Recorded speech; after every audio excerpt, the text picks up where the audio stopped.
ये जो नया मुतालबा है पीटीआई की तरफ से, इसको आप क्या समझते हैं? इस पर संजीदगी से हुकूमत गौर कर सकती है कि जमानतों की मुखालफत ना की जाए? एक बीच का रास्ता पीटीआई ने दिया। बिस्मिल्लाहिर्रहमानिर्रहीम। अफसर साहब बहुत बहुत शुक्रिया। देखें, इस पर मैं क्या तबसरा करूं, क्योंकि हर रोज़ जो है एक नया मुतालबा आ रहा है और आप ये देख रही कि जो हमने एक बात की, जो मुज़ाकराती कमेटी ने बात की, या हुकूमत जो बात करी है कि आप तहरीरी तौर पे अपनी जो डिमांड्स हैं वो क्यों नहीं देना चाह रहे। और आपने शो में भी इस बात का जिक्र किया कि क्या वजह है कि ये इन राइटिंग डिमांड्स नहीं आ रही, और कहा जा रहा है कि क्योंकि 2 मीटिंग्स हो चुकी हैं और उसको मिनट्स ऑफ द मीटिंग्स का हिस्सा बना दिया गया है और वो रिकॉर्डेड है, तो इसी को हमारी डिमांड एक कंसर्न पाया जाता है पीटीआई के हलकों में कि आप लोग गैर संजीदा हैं इस मामले में, ये सिर्फ एक टाइम बाइंग टैक्टिक है और आप इसको मैनिपुलेट करेंगे तहरीरी तौर पर, अगर उन्होंने कुछ लिख कर दे दिया। हम मैनिपुलेट नहीं करेंगे। हमारा ये मुतालबा क्यों है, मैं आपके नाज़रीन को भी बताता चलूँ और कौम को भी पता होना चाहिए, अवाम को पता होना चाहिए कि ये वो पार्टी है जिसके लीडर की एक बात से दूसरी बात नहीं मिलती, और ये प्रूफ एक बात है, ट्रैक रिकॉर्ड प्रूफ करता है कि वो मुतअद्दिद बार यू टर्न्स ले चुके हैं। हम इन राइटिंग इसलिए कह रहे हैं क्योंकि हमसे जो बातें कही जा रही हैं, दो बातें की जा रही हैं ना, 2 डिमांड्स हैं। एक में 9 पे और 26 नवंबर पे कमीशन बनाना, वो बनाना हमारा काम है, फेडरल हुकूमत का, वो उसमें कोई इतनी कबाहत भी नहीं है। लेकिन दूसरी जहां पे बात करते हैं कि असीरान की रिहाई, फिर कहा जाता है कि पॉलिटिकल पॉइंट स्कोरिंग के लिए कि हम बानी PTI will be the last one कि जो कहेंगे पहले मेरे जो पार्टी के लोग हैं, ये वर्कर्स हैं, उनको रिहा किया जाए। लेकिन साथ ही फिर ये खबर आती है, लेकिन आज उन्होंने वे फॉरवर्ड भी दे दिया ना, इस तरीके से ये खबर आती है कि दीगर जी सबसे पहले बानी पीटीआई का नाम ऊपर होगा। He is not a political prisoner.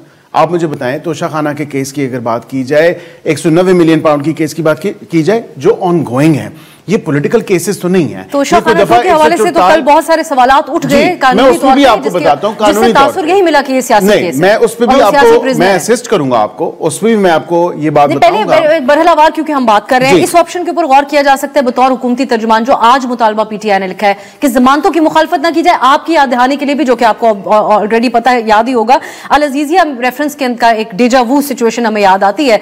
मियां साहब की मुखालफत नहीं की गई थी उस वक्त नैब की तरफ से जमानत की, और गुलाम सरवर साहब ने आके कहा था कि ये एनआरओ है, और फिर ख्वाजा आसिफ ने तस्लीम किया कि उस वक्त डील का नतीजा था।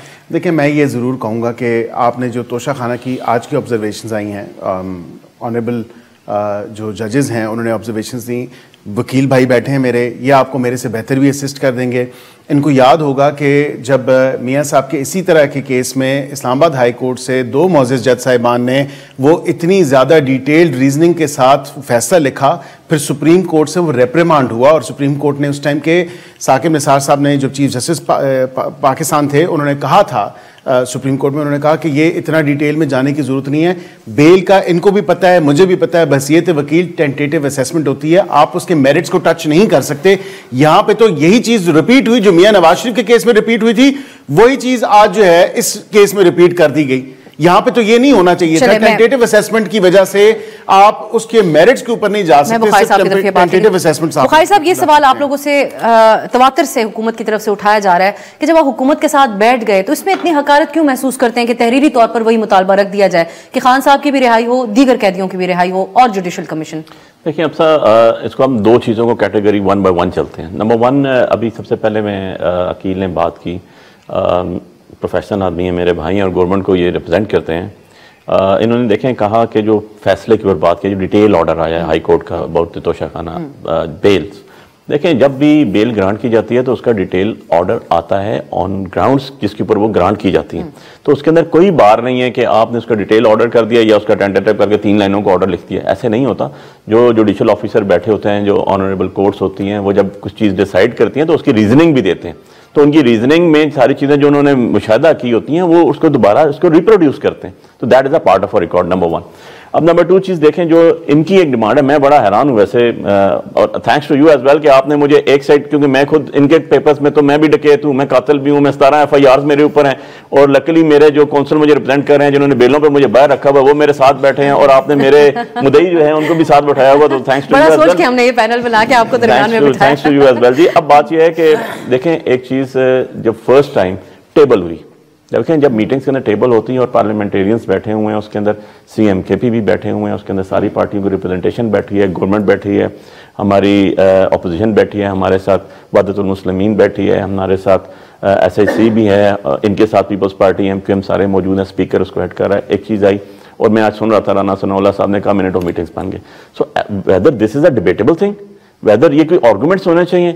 आपके सामने प्रोग्राम में मैं बैठ के कह रहा हूं कि इनोसेंट प्रिजनर्स की रिहाई, यार इनोसेंट इनोसेंट इनोसेंट मतलब जो बेगुनाह असीर है, नंबर 1।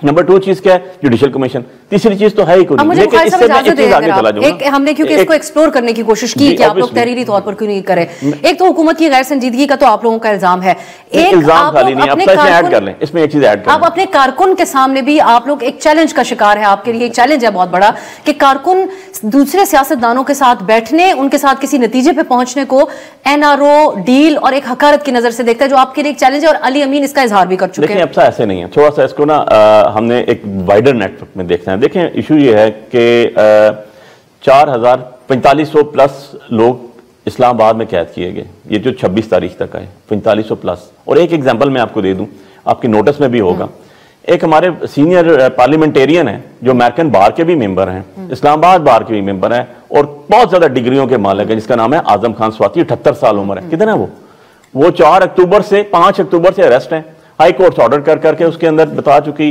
बेल्स ग्रांट हो गई, 14 FIR ग्रांट हो गए, इवन एंड अदरवाइज आज भी जेल में है किसी टैक्स FIR में जिसमें वो नामजदगी नहीं है। सो इशू ये है कि ये चीजें होती हैं जो आपकी सीरियसनेस को शो करती हैं या आपका जो कंडक्ट है उसको शो करती है। अब इसमें एक चीज मैं बड़ा आपको सिर्फ बताता चलूँ, बड़े निहायत मुअद्दबाना गुजारिश ये है कि ये बार बार एक चीज आ रही है। देखें मीटिंग में एक चीज तय हुई थी जो अलामिया इनके स्पोक्स पर्सन ने बैठ के वहां पर दिया था, हमारे लोगों की मौजूदगी में भी, कि खान साहब से मुलाकात होगी। अब मैं इसको क्या कहूं आम फहम अल्फाज में और आम लोगों के लिए कि क्या ये कमेटी इस इख्तियार के मालिक भी नहीं है कि एक मुलाकात करा सके खान साहब से? इन्होंने कहा रोज कराएंगे मुलाकात करवाई, रोज का नहीं कहा। नहीं देखिए, अच्छा अनइंटरप्टेड, देखें अब वकील मेरी बात पूरी हो जाए, आप करें सर, लेकिन ये नहीं। लेकिन आज इसका मुतालबा मैं बैरिस्टर साहब के सामने रखना चाहूंगी। मुझे वकला की जो मीटिंग, वो कह रहे हैं प्राइवेट में नहीं मिलने दिया, अदरवाइज भी मैं आपको बताऊं कि जो वकला की मीटिंग थी उसमें तो मुझे बाहर निकाल दिया गया। उसने कहा आप 6 बंदों में आप नहीं जाएंगे, मिलेंगे बिल्कुल उस हद तक। लेकिन ये कहें कि uninterrupted unfettered access in the sense के जब इनका दिल करे मिलने। अब मुतालबात की हमने बात की ना, अफसर साहिबा मुझे ये बता दें इन राइटिंग, इसलिए और उसकी वजह हुकूमत की जो ये वजह है मांगने की इन राइटिंग, क्योंकि हम चाहते हैं कौम के भी सामने, अवाम के भी सामने रखा जाए what is it asking for, ताकि ये खाली बोलने से नहीं। हम तो कहते हैं कि ये यू टर्न ना लिया जाए कल को, क्योंकि और ये असीरान की बात, क्या वजह है कि ये उसको तहरीरी मुतालबा नहीं कर रहे? क्योंकि उस पर सबसे पहले मैं आपको ये बता दूं कि लिखा आएगा ऑन टॉप ऑफ दिस कि जो असीरान की रिहाई का कहते हैं, एक कमीशन तो एक साइड पे, असीरान की रिहाई में सबसे पहले टॉप पे इमरान खान। तो यही उनका कारकुन चाहता है, इस मुतालबे से क्यों उनको प्रॉब्लम होगा? वो पॉलिटिकल प्रिजनर तो नहीं। लेकिन चले, अब मैं रियासत साहब, हमने आगे मिलिट्री ट्रायल्स के हवाले से जो समाअत हुई आज उस पर बात करनी है, लेकिन 190 मिलियन पाउंड के हवाले से भी जो फैसला मौखिर हो रहा है, सुनाया नहीं जा रहा, वो एक सवालिया निशान उठा रहा है। उसको मुज़ाकरात के प्रोसेस और मुल्की सियासत के साथ जब अदलिया के मामलात को इस हद तक जोड़ा जाए, कैसे रिफ्लेक्ट कर रही हैं ये सारी चीजें, जो बुखारी साहब भी कुछ चीजें पॉइंट आउट कर रहे हैं हमारे निज़ाम अदल के हवाले से? देखें, अदलिया का ये जो 190 पाउंड, जो 171 पाउंड है, बल्कि अल कादिर ट्रस्ट उसका नाम होना चाहिए, इस केस के हवाले से जैसे वो अडजर्न हो रहा है ना, तो ये मुल्क के अंदर अदलिया का मजाक बन गया है। अब लोग ये समझते हैं कि अदलिया मैनेज है। अब जितना मर्जी आप इम्पार्शियलिटी शो कर लें इन तमाम चीज़ों से, कि जब मुज़ाकरात शुरू हुए वो केस एडजर्न होना शुरू हो गया है। वो केस जिसके अंदर रातों को ट्रायल होते रहे, जिसमें एक दिन की एडजर्नमेंट नहीं होती, उसमें 10-10 दिन की, हफ्ता 15 दिन की एडजर्नमेंट होना, मैं बीइंग स्टूडेंट ऑफ लॉ, मेरे लिए भी ये बड़ा शॉकिंग है। और अब तो तमाम जो हमारे पाकिस्तानी कौम जो इस वक्त सुन रही है, आपके प्रोग्राम में देख रही है, मैं समझता हूं कि वो बहुत एजुकेटेड हैं, वेल इन्फॉर्म्ड पीपल हैं, और उनको पता चल रहा है कि ये क्यों हो रहा है और ये कोई इतनी खुफिया बात नहीं है। मैं हमेशा ये कहता होता हूं कि भाई आपने फैसला इसमें कितना है, जब ट्रायल चल रहा होता है ना, तो एविडेंस साथ साथ जज साहब जो हैं वो अपने स्टेनो को लिखवा रहे होते हैं, आखिर पे जाके आपने कंक्लूडिंग पैरा देना, उसमें कोई लंबी चौड़ी साइंस नहीं है। 1 घंटे के अंदर भी फैसला देना चाहे तो हो सकता है, इसमें कोई लंबी चौड़ी को तोप चलाने की जरूरत नहीं है। मैं समझता हूं कि इससे अदलिया की साख को भी नुकसान पहुंच रहा है, अदलिया का मजाक भी बन रहा है। जैसे 26वीं तरमीम के अंदर, अब सा एक बड़ी इंपॉर्टेंट बात आपके प्रोग्राम में करने के लिए जा रहा हूं कि जुडिशल कमीशन में इस्लामाबाद हाई कोर्ट के साथ, मैं समझता हूं कि जो 26वीं तरमीम थी, मैं तो हमेशा कहता रहा हूं कि ये अल्टीरियर मोटिव पे मबनी है, ये विद मेलाफाइडी है। मैं समझता हूं कि 26वीं तरमीम नहीं थी, एक वारदात थी, और उससे बड़ी एक वारदात इस्लामाबाद हाई कोर्ट में डाली गई है कि वहां पे सीनियर प्यूने जज मिस्टर जस्टिस मोहसिन अख्तर कियानी साहब को जुडिशल कमीशन में से निकाल दिया गया है। तो ये साबित करता है, जो हम कहते रहे, जो चीखते रहे कि ये लेजिस्लेशन जो बनाई जा रही है, जो की जा रही है, ये अल्टीरियर मोटिव है और विद मेलाफाइडी इंटेंशन की जा रही है, और इस चीज ने इसको साबित कर दिया। बाकी चारों सूबों में सीनियर प्यूने जज बैठेगा, इस्लामाबाद हाई कोर्ट के तक सिर्फ एक चीफ जस्टिस बैठेगा। तो ये आपको नजर नहीं आ रहा? आपसे पूछते देखिए, आपकी 26वीं तरमीम के समरात हैं जो सामने आ रहे हैं, क्या कहेंगे इस पे आप? देखिए, मैं इस पे क्योंकि इस्लामाबाद हाई कोर्ट का, बलूचिस्तान हाई कोर्ट का, पेशावर का, फिर लाहौर हाई कोर्ट की, इनके अभी शेड्यूल जारी हो चुके हैं और मैं इस पे ज़्यादा कोई तबसरा नहीं करूँगा। लेकिन मैं एक बात पहले उससे ये ज़रूर कहूँगा कि रियासत अली आज़ाद साहब एक बड़े कॉम्पिटेंट और लर्नड लॉयर हैं, लेकिन ये ज़रूर बताएं कि ये तो इन्होंने कहा कि 26वीं आईनी तरमीम के तहत, लेकिन ये दोनों मेरे भाई वकील हैं, इनसे पूछें कि एक दफ़ा जब केस कंप्लीट हो जाता है तो वेट फॉर ऑर्डर के लिए जब केसेस होते हैं तो कई दफ़ा जज साहब जजमेंट को प्रोनाउंस करने के लिए या उसको अनाउंसमेंट ऑफ ऑर्डर के लिए वो ताखीर भी हो सकता है। ये एक रूटीन मैटर है, इसको अगर इतना पोलिटिसाइज ओवरली कर लिया। मोहम्मद बालिक साहब ने एक चीज आपसे पूछना चाहूंगी, अदालती मामलात हैं, फैसला कब आना है कैसे नहीं, कुछ सहाफी खबर दे देते हैं, कहीं सोशल मीडिया पे आती है कि फिर मौखिर होगा। आज मोहम्मद बालिक साहब ने ही पहले खबर दी थी मौखिर होगा, अब वो ये कहते हैं कि हुकूमत, उनकी खबर है, आप इस पे जरूर अपने दलाइल दीजिएगा, हुकूमत चाहती है इतना सख्त फैसला आए अलकादिर ट्रस्ट केस का 190 मिलियन पाउंड का कि कोई दलील रह ना जाए पीटीआई के पास। तो आप लोग, या ये मुज़ाकरात से जुड़ा हुआ मामला है या आप लोग की कुछ ख्वाहिशात हैं? इसका कोई लेना देना नहीं है अफसर साहिबा। मैं ये जरूर कहूंगा कि ये अगर चाह रहे हैं अदलिया की साख की बात की, तो काश क्या ही बेहतर होता अदलिया की उस साख की भी बात की जाती जो एवन फील्ड और अल-अज़ीज़िया के टाइम पे फैसले 5 मिनट के अंदर तैयारशुदा फैसले सुना दिए गए। कम से कम अगर इधर एक इंडिपेंडेंट जज जो है वो सोच विचार कर रहा है with all the arguments that took place in front of him, with all the evidence that was presented in front of him, और वो तमाम तर चीज़ों को, examination in chief, cross examination, defence statement, 342 की स्टेटमेंट, वो तमाम चीज़ों को अगर उस पैराए में देख रहा है और फिर वो अपने इंडिपेंडेंट, इम्पार्शल, ओपन एक जुडिशियल माइंड को एप्लीकेबिलिटी करते हुए, माइंड अप्लाई करते हुए अगर एक फैसले पे रीच करना चाह रहा है और फैसला लिखवा रहा है, तो उसका ये मतलब तो नहीं है। ये तो रूटीन एक मैटर है। इसमें पपहले अब्दुल मालिक ने एक ट्वीट किया, इस डेट पे हसन अयूब ने ट्वीट किया, रजिस्ट्रार बता देता है जी, हर अदालत का या रजिस्ट्रार या रीडर, इनको भी पता है। हम खुद पूछ रहे थे जैसा आपने फैसला लिखा है कि नहीं लिखा, ये भी वकील है, ये भी बताएंगे आपको। ये तो और भी बहुत सी चीजें सोशल मीडिया के जरिए इंकशाफ हो रही है जो मैं आपसे आगे पूछूंगी, हम मिलिट्री ट्रायल्स के हवाले से जब बात करेंगे। बुखारी साहब, लेकिन जो भी है, ये केस आप लोगों के खिलाफ, खान साहब के खिलाफ एक स्ट्रॉन्ग केस तस्वुर किया जाता है, लगता है हुकूमत बहुत रिलाई करती है इसके ऊपर, यही नतीजा खेज साबित होगा। हजारों ख्वाहिशें ऐसी कि हर ख्वाहिश पे दम निकले। मैं साइफर में शाह महमूद कुरैशी साहब का, खान साहब का ओरिजिनल कौंसल था और सुप्रीम कोर्ट तक मैं शाह साहब को रिप्रेजेंट किया। मुझे मेरे भाई ने बड़ी अच्छी एक टर्मिनोलॉजी बता दी क्रिमिनल प्रोसीजर कोड की। मुझे बता दें यार, शाह महमूद कुरैशी साहब के साइफर के अंदर 342 के बयान पे साइन भी थे रात को 12 बजे हुए, क्योंकि मैं तो वायल कैंडिडेट था ना, इलेक्शन जो लड़ा था, जिसका सीट भी इस्लामाबाद में थी, इसलिए मुझे तो रोज जाना आना पड़ता था, बाकी लोग तो थे नहीं। सो इशू ये है कि ऐसे नहीं होता जो 12 बजे जो अशर किया वहां पर इन्होंने शायद ट्रायल वहां किए नहीं इस तरह के, मैं तो करके आया ना साइफर और सारे देख के। तो ये बातें कहने के लिए तो आप आराम से कह सकते हैं, लेकिन प्रैक्टिकल ऐसे नहीं है। अगर आपका फैसला ताखीर का शिकार हो रहा है तो सबसे बड़ा, बिल्कुल रियासत अली आज़ाद साहब ने सही कहा, सबसे बड़ा क्वेश्चन मार्क जुडिशरी खुद आ रही है।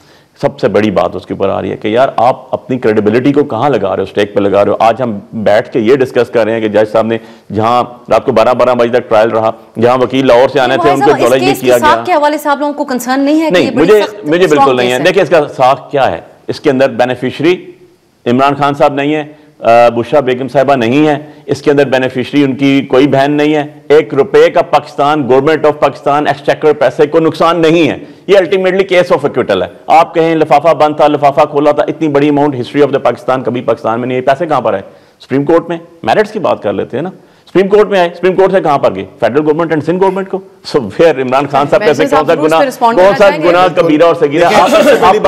देखें अब आपने सिर्फ इस हद तक, मैं बुखारी साहब दोबारा अगर इस हद तक, स्टेट बैंक ऑफ पाकिस्तान तो नहीं है, हुकूमत पाकिस्तान को अगर पैसे बता दें हमारे अकाउंट में बताएं कि सुप्रीम कोर्ट किस तरह डाइवर्ट किए गए, फिर सुप्रीम कोर्ट से डाइवर्ट करके फिर काबीना का अप्रूवल लेके बंद लिफाफों में फिर किस तरह डाइवर्ट करके इन्होंने सिंध हुकूमत का जो फाइन था अपेरेंटली वो पे कर दिया, और फिर उसके एवज जमीन आ गई जो कि 400 कनाल समथिंग है, और फिर उस पर बिल्डिंग भी खड़ी हो गई, और उसमें ट्रस्टी जो उस ट्रस्ट के हैं वो खुद खान साहब और उनकी जो थी बुशरा बीबी साहिबा और दीगर लोग, वो ट्रस्टी से weather this is a direct case, case of direct being a direct beneficiary और इनडायरेक्ट बेनिफिशियरी, ये देखने वाली बात है। ये अदालत ने फैसला करना, हमने तो बैठ के नहीं करना। सेक्शन 24 बहुत इंपॉर्टेंट है, सारा केस सेक्शन 24 के गिर्द घूमता है। ये देखें उसमें कि wrongful gain, wrongful loss, Imran Khan ने रॉन्गफुल लॉस किसको दिया,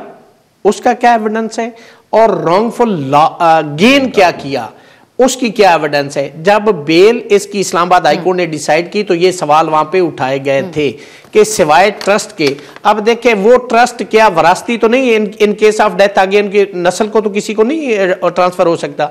वहां पे जो बच्चे पढ़ रहे उनसे फीस लेके, उसके कैबिनेट से अप्रूवल का तरीका है। देखें नैब लाज इन्होंने किए थे ना, जिसकी सुप्रीम कोर्ट ने अपहेल्ड कर दिया, चैलेंज कर जब हुआ इमरान खान ने किया तो उन्होंने तो नीचे अमेंडमेंट को अप्रूव कर दिया, तो उसके मुताबिक देखिए अगर एडवाइस की ग्राउंड पे भी हो तो उस पर प्रोसीड ही नहीं किया जा सकता।